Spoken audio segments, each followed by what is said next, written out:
Welcome to the Anglian Flaneurs. We're on the second part of our walk, February the 25th.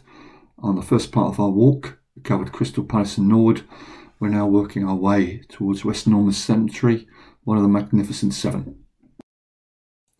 Following on from my earlier inability to spot a stink pipe, I'll ask this question. We're in Robson Road. Is this wonderful pipe we see before us, is it a stink pipe? If you know, then please let me know.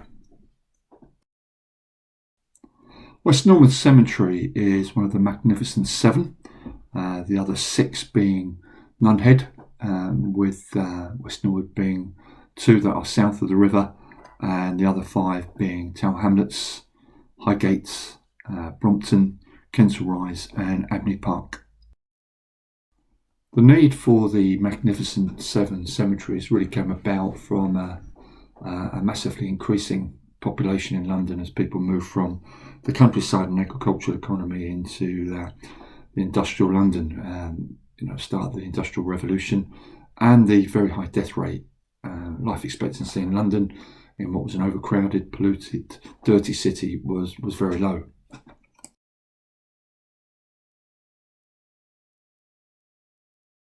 Before I descend into stories about dark and grimy London, let me talk a little about the cemetery. The cemetery itself features 69 Grade 2 listed buildings and structures. The cemetery has a dedicated Greek Orthodox necropolis with 19 listed mausoleums, and it also contains catacombs, a crematorium and a columbarium.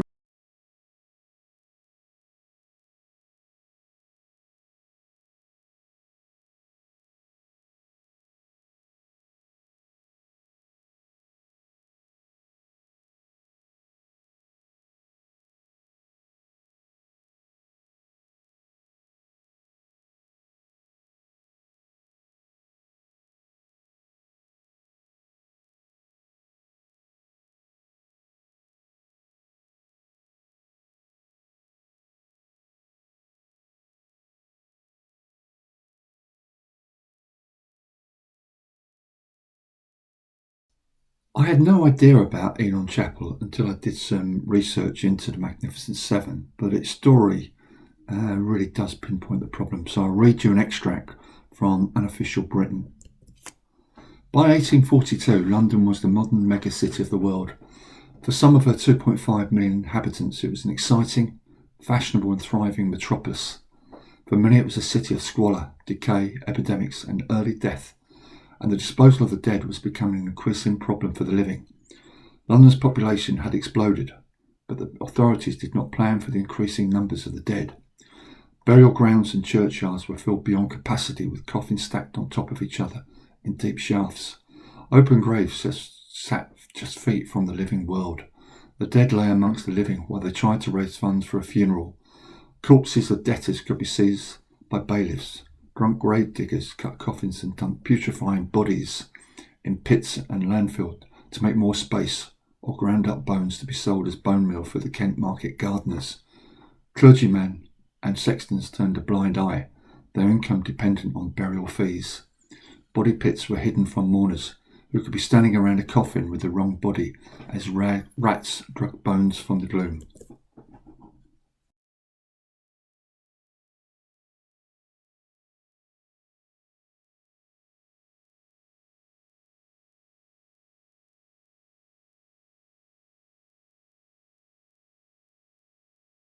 I'll carry on with this extract from London 1842.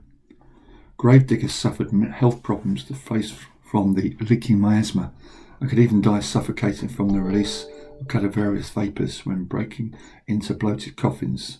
There were incidents of coffins exploding from corpse gas build-up and starting underground fires that burned for days underneath London churches.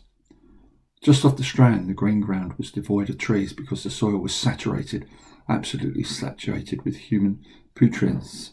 The walls stripped with reeking fluids, and the smell was so bad neighbours could not open their windows.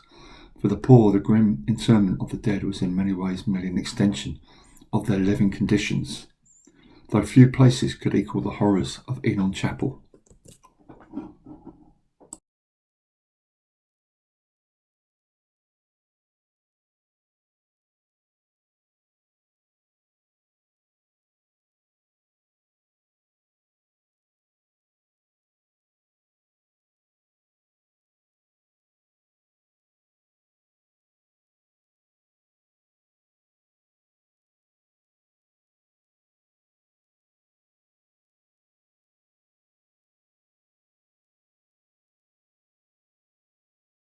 We'll carry on with this grisly story. Enon Chapel was opened in April 1822 by a corrupt and greedy Baptist minister, Mr. W. House. The chapel was built over an open sewer in Clements Lane, close to the Strand. The local residents suffered from appalling smells, vast number of rats, and an atmosphere so putrid that it rotted exposed meat within hours. The local children noticed the insects and flies crawling out of the coffins and vaults, and nicknamed them body bugs. It wasn't much better for the congregation either, who regularly passed out during services.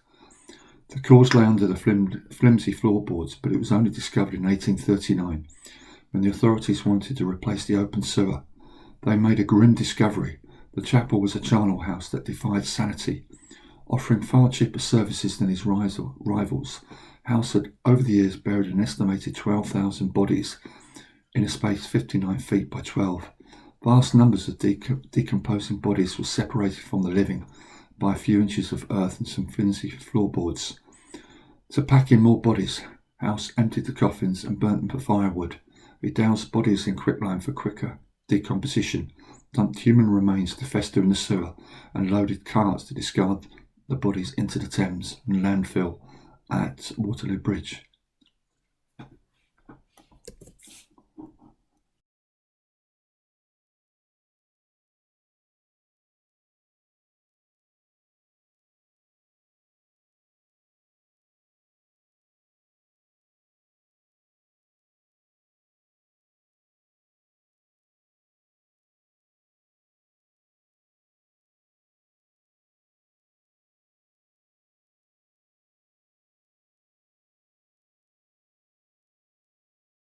Let's continue with the final episode of this grim and ghastly story.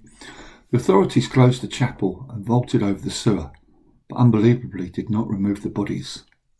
The chapel was named Clare Market Chapel and led to a teetotaler sect who exploited the macabre history of the chapel for tea dances, fancy dress balls and gambling.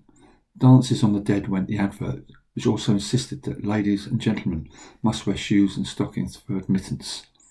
Quadrilles, waltzes, country dances are danced over the masses of the mortality in the cellar beneath, described the poor man's garden in 1847. Eventually, campaigners led by the sanitary reformer George Walker took over the chapel in 1847 and started exhuming the dead, moving the remains to the new Norwood Cemetery. This process became another spectacle for Londoners who gathered to stare at the pyramid of bones exposed to view. Enon Chapel was not the only place where such practices occurred, but it was the most notorious and provided useful propaganda horror for reform campaigners such as Walker. The government finally responded to the pressure, passing the Burial Act in 1852 that closed burial grounds in the city. It paved the way to the development of the great Victorian cemeteries of Highgate, Nunhead and Kensal Green.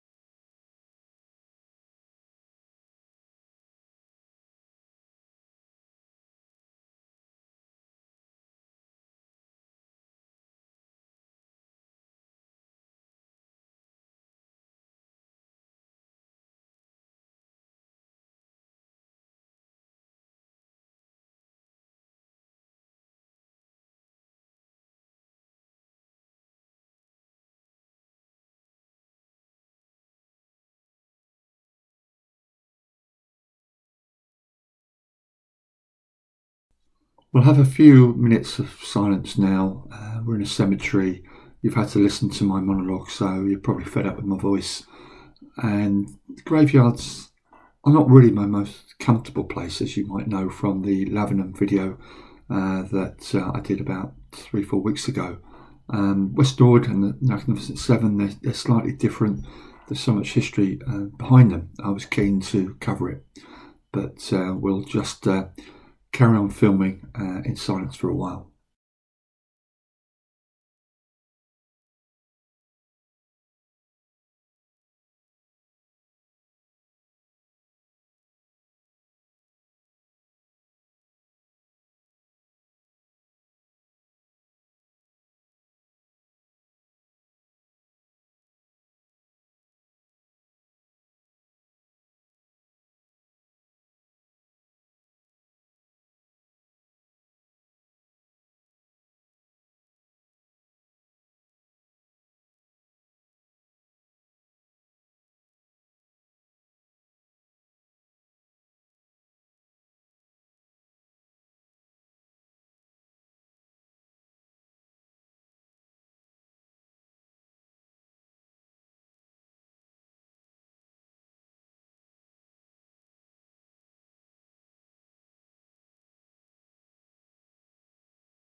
When we came to West Norwood Cemetery today, we saw some fantastic brown railings outside, quite high and quite intimidating.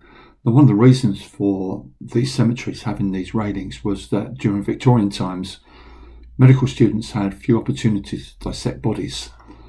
People did not donate their bodies to medical science as they do now, and teaching hospitals and colleges could only use the bodies of criminals.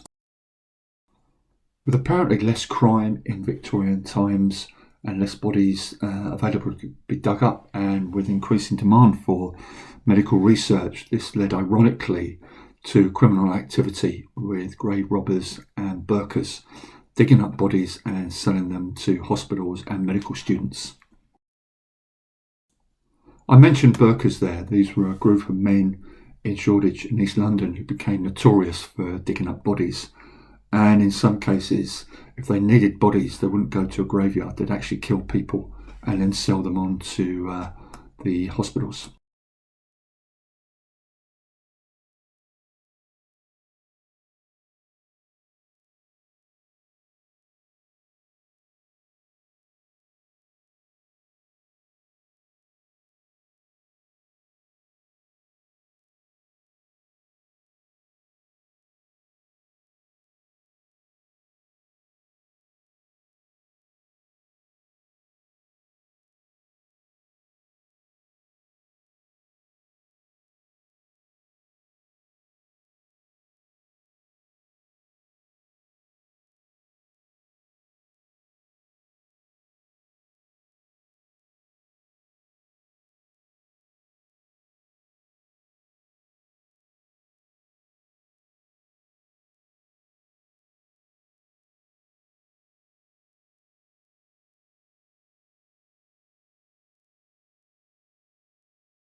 In 1842, a section of the cemetery that we see just in front of us was acquired by the London's Greek community for a Greek Orthodox cemetery.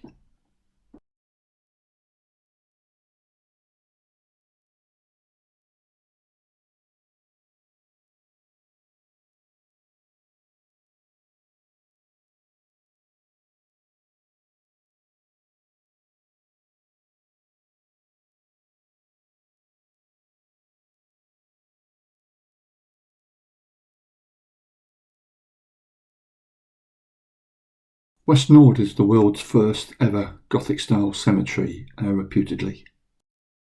The cemetery is built on a hill, and for good reason as well. With the cemetery being so high up, it was a reminder of man's mortality. And of course, when buried, you were that bit closer to heaven.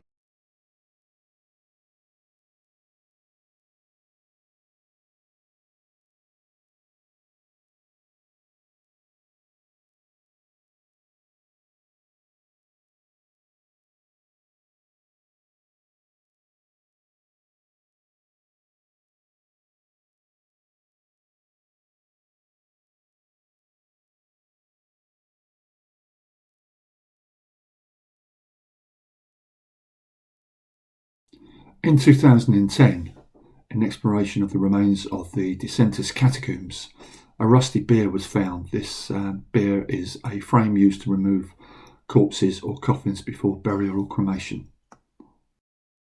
According to the Londonist, this was like a miniature necropolis railway, the necropolis railway being famous for taking coffins to the outer London cemeteries.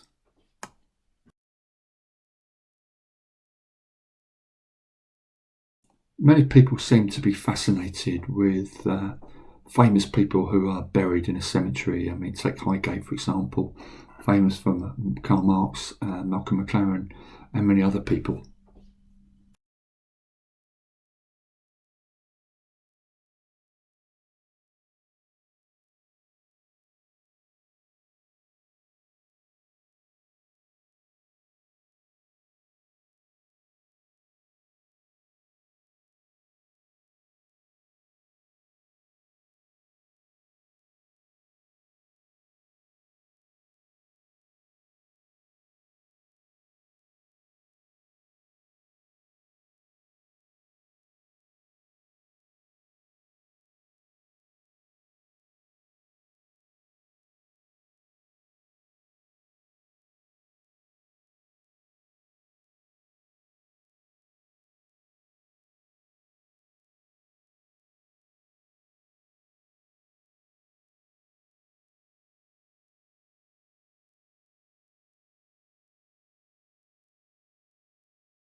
As with many of these walks, we never cover anywhere near what we intend to do. We always fall well short of places we want to go, things we want to describe. So we failed miserably here.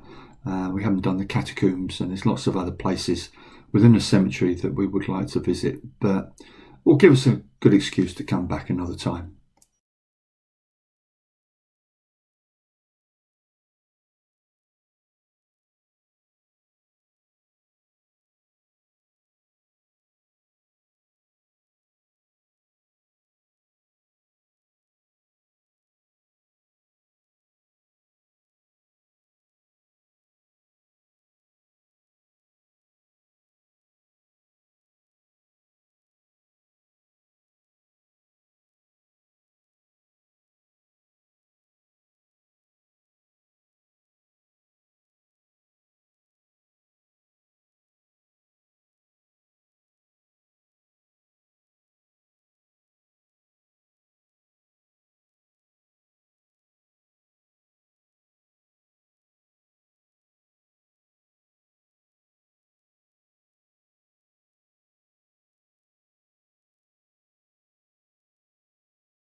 Thanks for joining us on our trip round Norwood Cemetery, and it's goodbye from the Anglian Flaneurs.